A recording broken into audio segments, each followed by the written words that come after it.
Our whole life is just swallowed by pain. If you have heard of the concept of pralaya. Pralaya means the destruction, total destruction of the earth. The real pralaya which happens to our life is nothing but the pain. Pain is the real pralaya which happens to our life. Just see, it starts with the pain of your birth. The excruciating pain which you have to undergo at the time of taking birth. Because you need to cross a very small passage. Such a big body has to come out of a very small passage. Excruciating pain. You actually enter into coma and come out. According to energy, according to the mystics, before entering into the birth, your consciousness enters into coma and comes out. That is why you forget the past life. You forget the past birth. Births. The excruciating pain, it starts with the pain only. Then, the excruciating pain in the end. The death. Almost life is nothing but the bridge between pain and pain. If you see the Golden Gate Bridge from San Francisco to that side, which place? Just as the Golden Bridge connects these two places, the life is nothing but the pain to the pain. If you don't know how to work on this layer, if you know how to work on this layer, this can be simply transferred as a bliss. Yesterday you worked on the layer of darkness. This is much deeper layer. The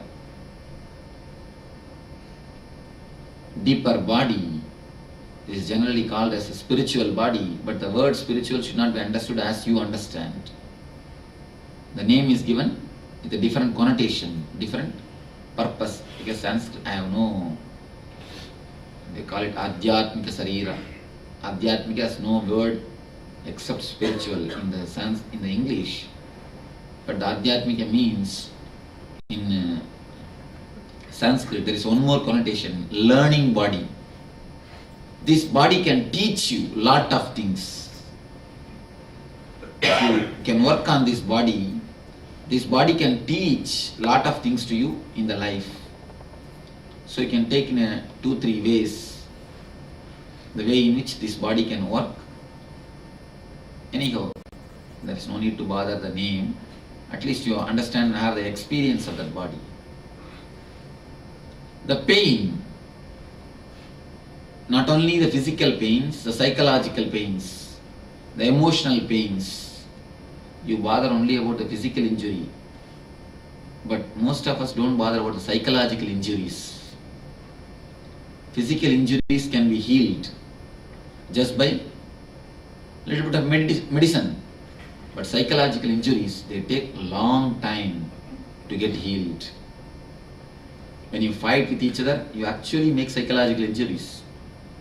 In ASP, if you remember the chisel and the hammer, continuous chiseling and hammering. That's what I always tell them. Instead of Mangal Sutra, at the time of marriage, we can give one chisel and hammer. One set of chisel and hammer to the husband, one set of chisel and hammer to the wife. Let both of you have chisel and hammer. That will be more appropriate, I think, truthful. Instead of covering the thorns with big roses. That is what everybody feels. See, at the time of marriage, you can see the photographs. Big smile. The body, pain body. Actually, instead of translating, instead of giving you the meaning of spiritual body, if you understand the language of pain body, then you will be able to more understand this body. This is actually related. What you understand as a pain, only used in a Sanskrit term as a teaching. If you see the pain from a positive angle, it can teach you 1,001 things. There is a thing you need to understand. When the Kali took birth, when the Kali age, the age of darkness, when it happened to the world, all the sages and rishis are praying to the Lord. Oh Lord, now the Kali age is entered. Enlightened masters will not be available to the society. Living masters will not be available to the society. Only very few will be there. Then how can society maintain the equilibrium? How can we save the society? How can humanity be saved? Only with living masters' grace people can learn and they can live out according to the spirituality, according to the real life. Now the Kali has entered. How can the people be saved? Who will teach them? Where is the master? Then Bhagavan assures, don't worry, I'll teach the whole world continuously in the form of pain. Whenever a pain happens to you, if you look at it, either physical or psychological or emotional, any pain,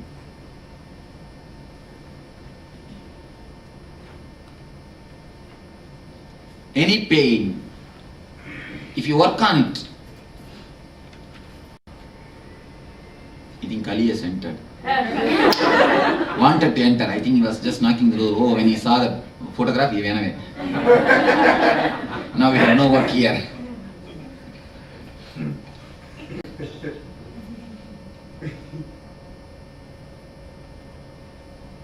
Whenever the pain happens to you, you can see, if you approach the pain with a welcoming mood, with a love and a mood to look into it, you will see it will become a great teacher. It can just teach you and it can transform your life. Let us work on the pain body. So start from the pain of your birth. Of course, you do not know, but you underwent. Start from the pain and whatever, go and search as deeply as possible. You can remember even to the limit of age 1. Age 1 your memory can travel, not more than 1. First 1 year your memory cannot travel, but till the age 1 your memory can travel. Dig out the pains and verbalize it. Then we will work with the next step. So then we will go further. Is it that most of our guilt can be classified as yes. You see, guilt is the psychological pain. I am talking about the major pains which you underwent physically, psychologically, emotionally, mentally. Everything. From when we were born till we were 1 year old. No. From 1 year old. From 1 year to now. Okay. The pain of yesterday when you are jumping and when you are doing the meditation, what pain happened? Till that. Start with your pains. Mind, you see, you have so much of chitta. Chitta means the memory. You see, somebody asked me, Swamiji, why so many Puranas are written by the masters and rishis? Why so many Puranas? One is enough. You see, one Purana is enough to follow, to live your life. You have such a big chitta, the memory, if it is not totally filled, then you will fill with junk. You will fill with all nasty things. That is why so many Puranas are written. That is why so many spiritual things are written.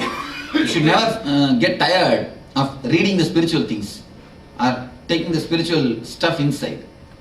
But what we do? If you don't fill with the spirituality, with what else you will fill? With what else you will fill? All junk. All just really wasting the life. You do not know at the time of that when you reach the after 50 or 60, then only you will see the life is just dull. Seeing the same fellows in the cricket. You will see some the other guys will come. Better you read some of this, like this few books. Should read at least Savitri and at least that one or two Vivekananda's. I missed the story. Let me catch the story. Hari the Lion. It's a beautiful story about how a man becomes enlightened, how a man starts searching. how he reaches a master, how he feels frightened when he sees the master, and then how he falls in love with the master, and how he becomes enlightened. Almost same trend of Savitri. Savitri is also same trend by Aurobindo. Ari, the line is from the Vivekananda. There was a big marriage ceremony in forest. Two lions, one lion is getting married. The lion's marriage was happening.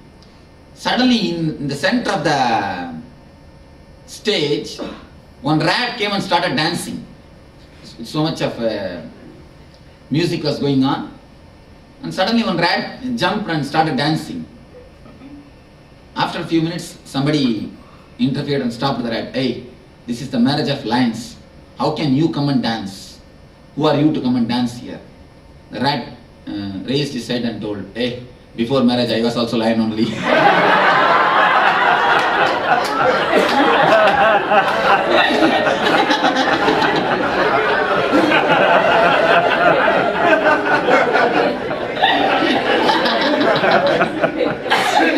All right. Now you go for your pain.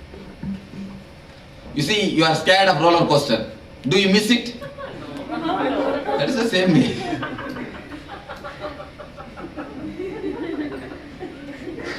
In the name of adventure, you get into troubles.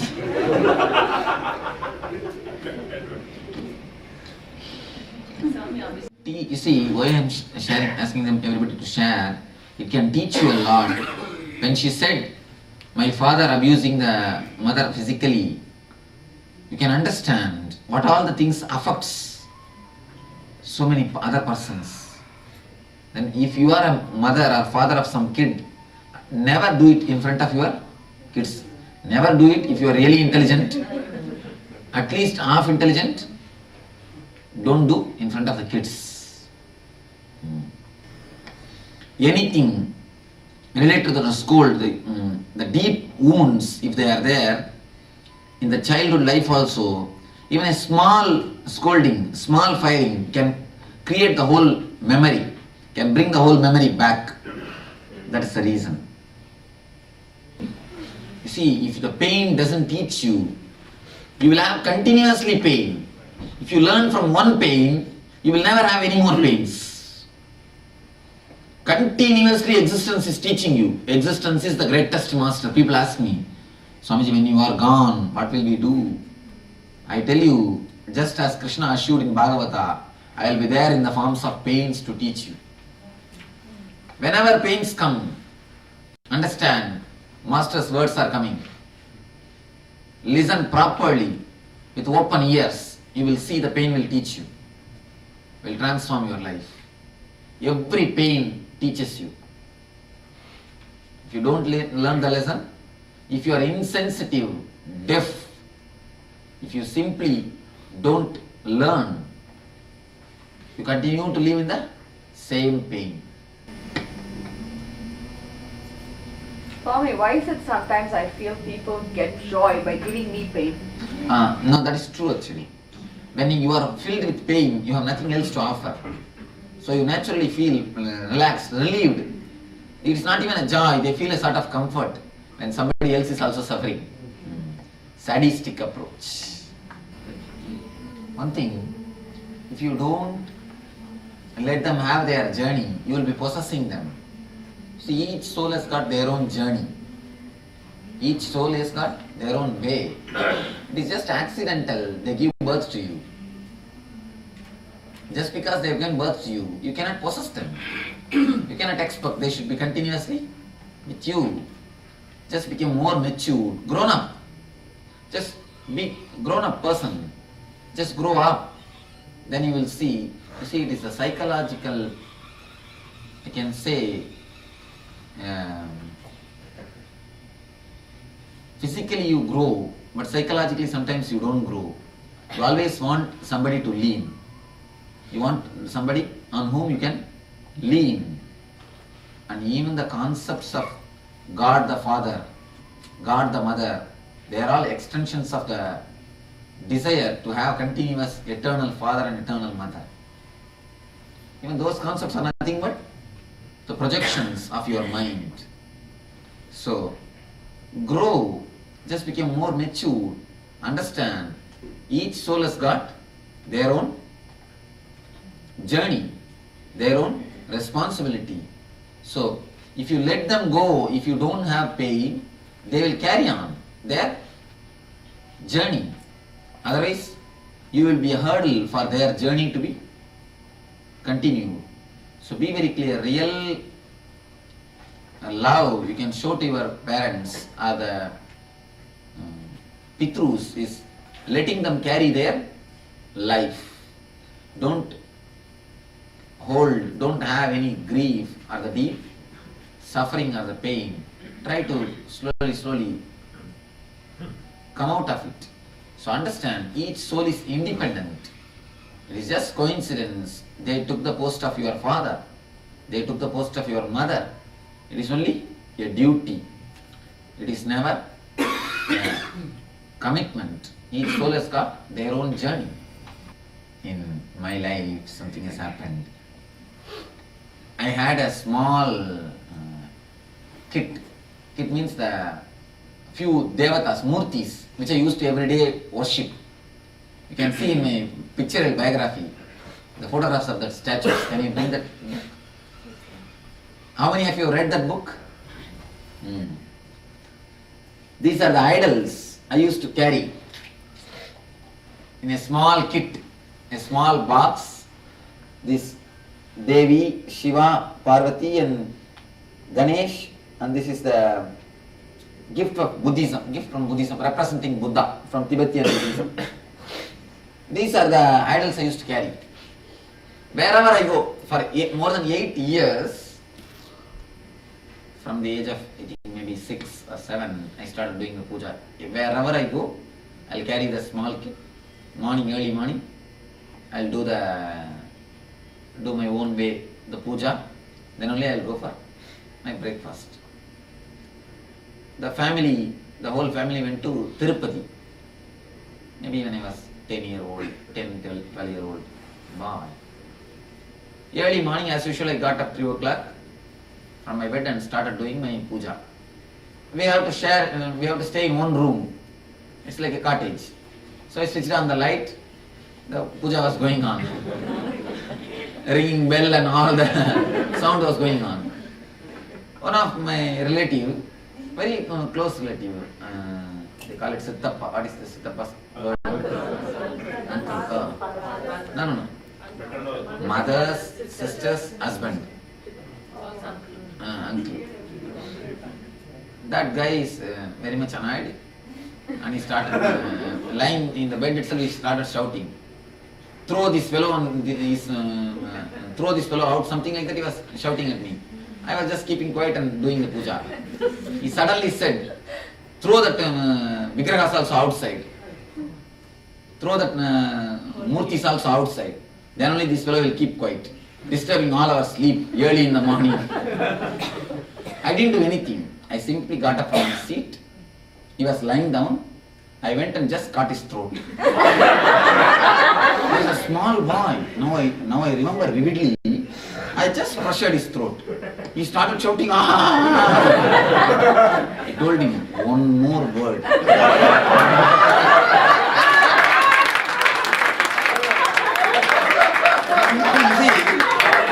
Somehow he did not make a wound for me. I just got up from my seat. As long as he was firing about me, I didn't bother anything.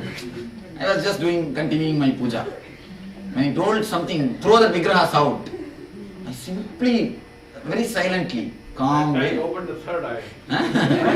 polite way, I got up from my seat, went and pressed his throat. Just one. That fellow is totally frightened because nobody has seen me wild. Nobody has seen me violent. They have seen me very soft and simple. Just one press. That's all. Then never, after that incident, never anybody any comment about my puja or the rituals. So it all happens. The way in which we respond That is the thing. Sometimes you carry the wound, and sometimes if you are a little bold and aware, you don't carry the wound, you exactly show who you are, what you are to them.